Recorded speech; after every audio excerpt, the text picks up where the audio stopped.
Waouh,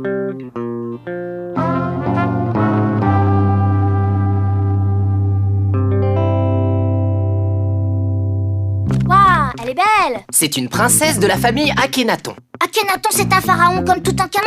Oui, il était marié à Nefertiti et c'est une de leurs filles. Super la coiffure, on dirait des dreadlocks. Plutôt des nattes. Ça devait être leur coiffure à l'époque.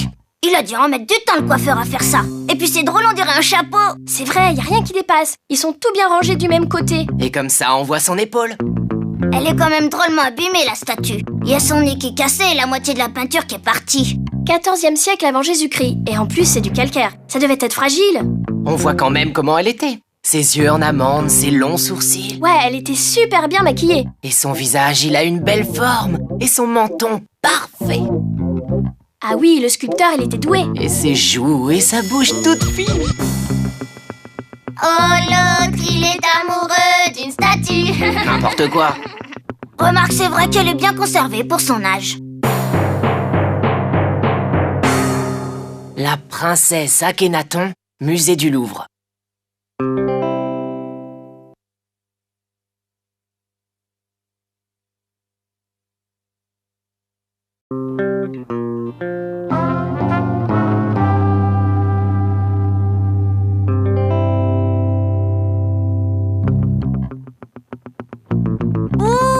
L'ange, il embrasse sa fiancée. C'est pas un ange, il a un sexe. Et alors, tu t'y connais, toi, en ange? C'est le dieu Amour ou Cupidon ou Eros. On l'a appris en classe, c'est de la mythologie grecque. Tu as vu comme elle se pend à ton cou? C'est son amoureuse Psyché, une mortelle.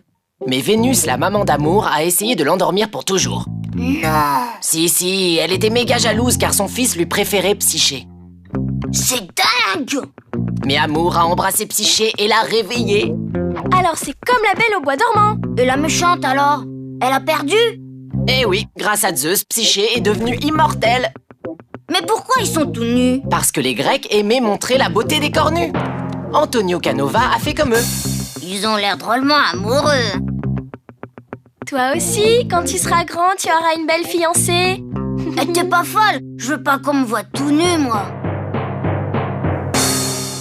Psyché ranimée par le baiser de l'amour, musée du Louvre.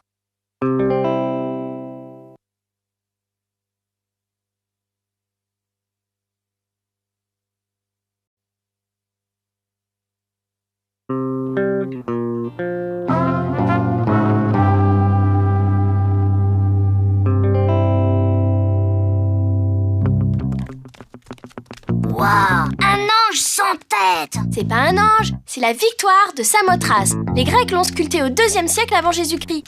Oh là là, qu'est-ce que c'est haut et j'aimerais pas que ça me tombe dessus, hein. 3,28 m et sans la tête. Et elle est où sa tête? Bon alors, tu la trouves? J'ai trouvé. On n'a jamais retrouvé sa tête. Comment être sûr que c'est bien Samothrace? Samothrace, je crois que c'est le nom de l'île où on l'a découverte. Son vrai nom, c'est Niké, la déesse de la victoire. Ça fait pas longtemps qu'on l'a déterrée. En 1863. J'ai trouvé. C'est une championne de la mer. Regardez sous elle. C'est un bout de bateau tout cassé. Elle a dû en vaincre des tempêtes pour être dans cet état, dis donc. T'as gagné. Si elle est posée sur un socle en forme de galère, c'est parce qu'elle a été sculptée pour célébrer une victoire maritime. Voilà pourquoi ses ailes ressemblent à des voiles gonflées par le vent. Et qu'elle a sa robe toute collée sur elle. Bon, on va vous laisser. La victoire de Samothrace, musée du Louvre.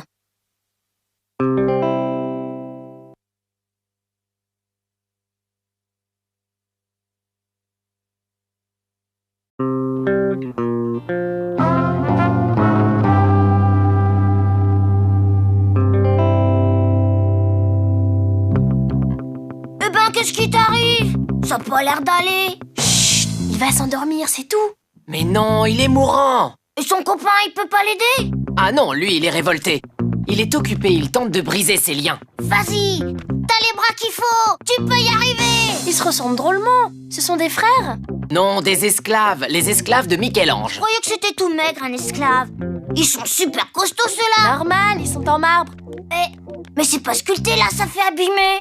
Ouais, c'est pas fini. Banane. Ces statues ont été faites pour le tombeau d'un pape à Rome, vers 1515. Et il devait y en avoir beaucoup plus que deux. Fallait prendre un esclave. En fait, on dirait qu'il cherche à en sortir du marbre. Mais à la mort du pape, ils ont décidé de faire des économies. Michel-Ange a dû s'arrêter. Demain, je commence la muscu et je serai balèze comme eux. T'as du boulot, c'est pas vraiment du marbre tout ça.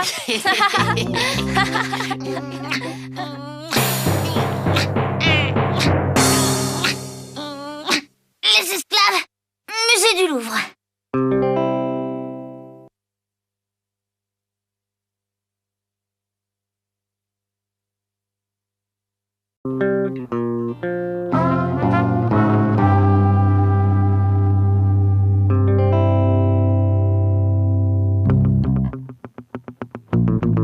Wow, un Bouddha égyptien! Non, c'est le scribe. Et puis d'abord, les Bouddhas, c'est pas égyptien. Pourquoi il reste assis comme ça avec ce drôle d'air? Il attend quoi? Ben, il écrit. T'as pas vu le papier? Sauf que le papier, ça existait pas à cette époque. C'est du papyrus. Et son crayon, c'est une tige de roseau. Et il écrivait quoi avec son roseau? Il écrivait tout. Il écrivait pour ceux qui ne savaient pas écrire. Comme un écrivain public alors. Il attendait que les gens viennent lui demander des trucs et il écrivait. Je connais, il y en a même un près de chez moi de scribe. Il écrit tout ce que tu veux, même de lettres d'amour. Ça devait être cool un hiéroglyphe. Moi, c'est clair, je raconte pas mes histoires d'amour à un type assis par terre dans la rue. Et il écrivait quoi par les lettres d'amour des autres? Il recopiait les documents administratifs. Il servait de photocopieuse, quoi. Alors c'est pour ça qu'il fait cette tête. C'est pas marrant comme boulot. En plus, t'as même pas le droit à une chaise. Le scribe accroupi, musée du Louvre.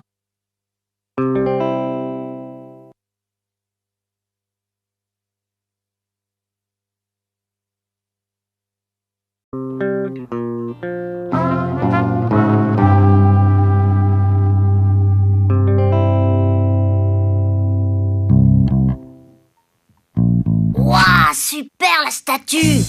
Une vieille sorcière emporte un chevalier vaincu, tandis que sa malheureuse princesse essaye de le retenir. Mais il est pas jeune, le chevalier. Normal, ça s'appelle l'âge mûr. J'ai compris, c'est un homme emporté par la vieillesse qui dit adieu à la jeunesse. Pas seulement, écoutez. Camille Claudel a représenté sa propre histoire.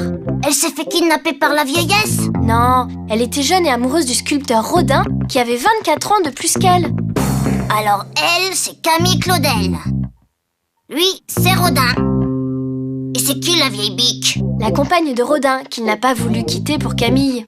Ben dis donc, il avait besoin de lunettes. Elle allait pas sculpter un canon, elle était jalouse. Et très malheureuse. Regardez comme elle le supplie de rester. Ça a pas l'air drôle, l'âge mûr. T'inquiète, t'y es pas encore. Commence déjà par l'âge de raison.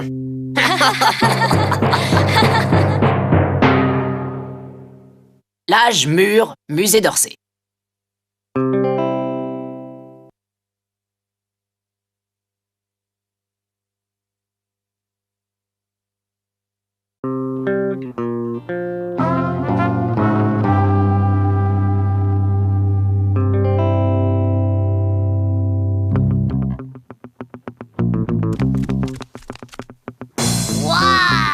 Un zombie! C'est pas un zombie, c'est l'homme qui marche de Rodin. Bah il a ni bras ni tête.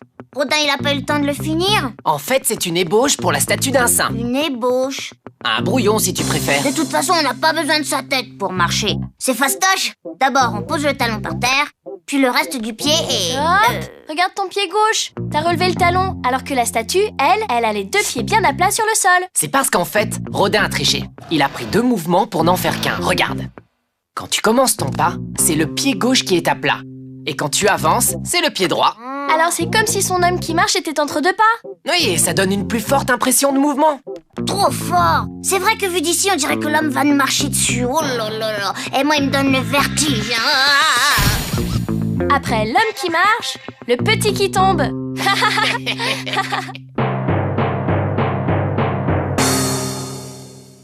L'homme qui marche, musée d'Orsay.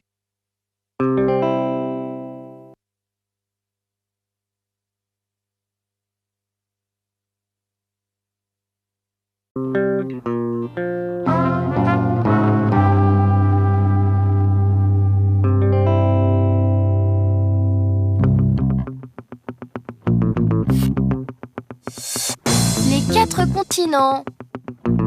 Les 4. Je croyais qu'il y en avait 5. Peut-être qu'à l'époque, ils les avaient pas tous découverts. À Alors lequel il connaissait pas? C'est simple, on va vérifier.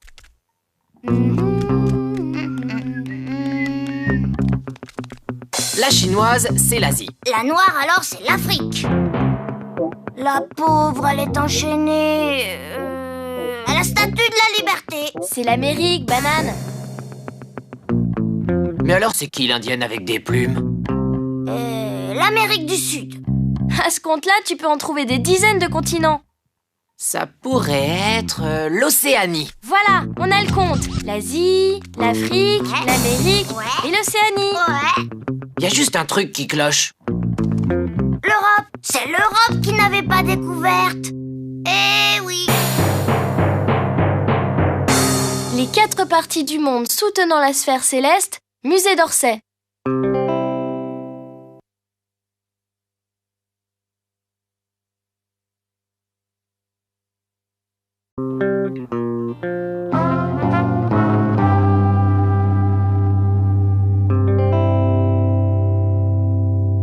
Sur quoi il tire?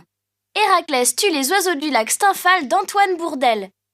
Comment tu sais ça, toi? C'est facile, c'est marqué en dessous. Héraclès, ça me dit quelque chose. Bah oui, Héraclès, ça veut dire Hercule en grec. Ça faisait partie de ses 12 travaux de tuer les oiseaux de ce lac. Parce qu'il mangeait les gens. Je te parie que tu les connais pas, les 12 travaux. Hein? Hé, arrête de lire. En tout cas, ça devait pas être facile de tirer dans cette position.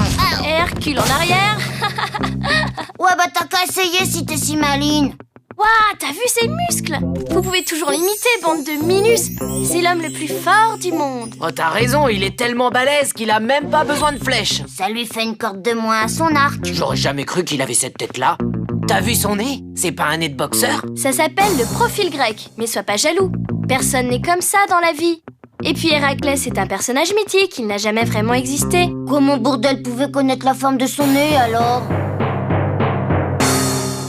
Héraclès tue les oiseaux du lac Stymphale, musée d'Orsay.